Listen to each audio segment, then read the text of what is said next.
আসসালামু আলাইকুম ও রহমতুল্লাহি আবরকাতুহু। আপনারা প্রত্যেকেই জানেন যে আমাদের একমাত্র আইএসএফ এর বিধায়ক মানে কি পীরজাদা নওশাদ সিদ্দিকী ভাইজান তিনি এসআই নিয়ে কি সুন্দর বক্তব্য দিচ্ছেন এবং তিনি আলোচনা করছেন। আমরা প্রত্যেকে সেই ভিডিওটা দেখব, প্রত্যেকেই চোখ রাখুন এবং প্রত্যেকে আমার চ্যানেলে শেয়ার লাইক অবশ্যই করবেন।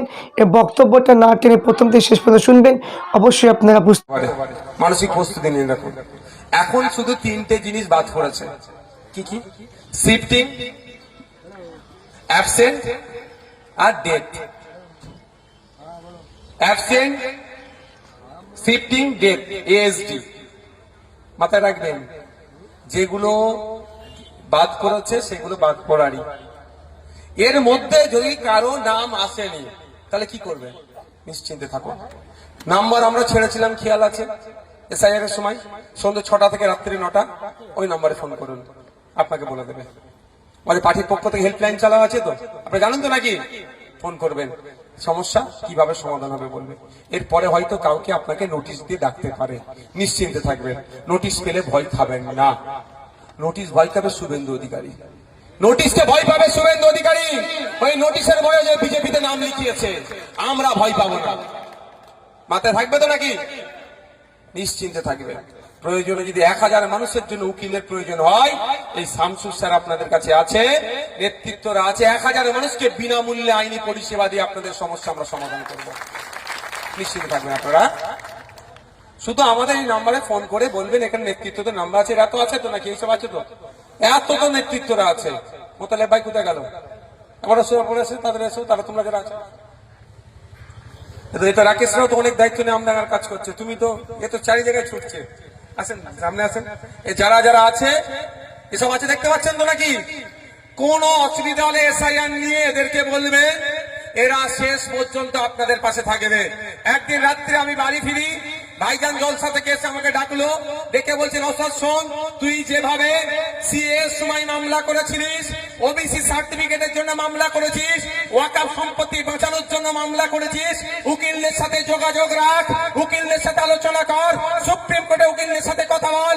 পশ্চিম বাংলার কোন একজন বৈধ ভোটারের যদি নাম বাদ পড়ে, তার পাশে কেউ থাকুক আর নাই থাকুক, আইনি লড়াই করার জন্য আপনাদের বড় ভাইজান প্রস্তুত আছে। ভয় পাবার কোন দরকার নাই। সে দলিত হতে পারে, আদিবাসী হতে পারে, মতুয়া হতে পারে, নমশূদ্র হতে পারে, মাহাতো হতে পারে, মুসলমান হতে পারে, খ্রিস্টান হতে পারে, হিন্দু হতে পারে। আমাদের দেখার প্রয়োজন নয়। বৈধ ভোটারের নাম যদি কাটা যায়, তার পাশে পশ্চিম বাংলার মানুষ থাকুক আর নাই থাকুক, খাম চিহ্ন থাকবে, নওশাদ সিদ্দিকীরা থাকবে, বিশ্বজিৎ মাইতিরা থাকবে, শামসুর সাহেবরা থাকবে, কুতুব ভাইরা থাকবে, রাকেশরা থাকবে, সৌমদীপরা থাকবে। বুক চিতিয়ে লড়াই করব। আইনের লড়াই হবে, আইনি সবাই আইনের লড়াই হবে কোর্টে, কিন্তু মাঠে ময়দানে লড়াই হবে, ছেড়ে কথা বলা হবে না। কারণ মাস্টার সাহেব প্রশ্ন পাঠিয়েছিল, উত্তর আমরা দিয়েছি। একটার উত্তর কপি আমাদের বাড়িতে আছে। মাস্টার সাহেব যদি আমার উত্তর পত্রকে নিয়ে ছেড়েকার করে, আমাকে যদি 0 নাম্বার দেয়, ওই মাস্টার মশাইকেও কিন্তু আইনের মাধ্যমে ছেড়ে কথা বলবো না, মাঠে ময়দানে গণতান্ত্রিক প্রক্রিয়াও ছাড়বো না। প্রশ্ন পাঠিয়েছিল তো, উত্তর তো দিয়েছি আমরা।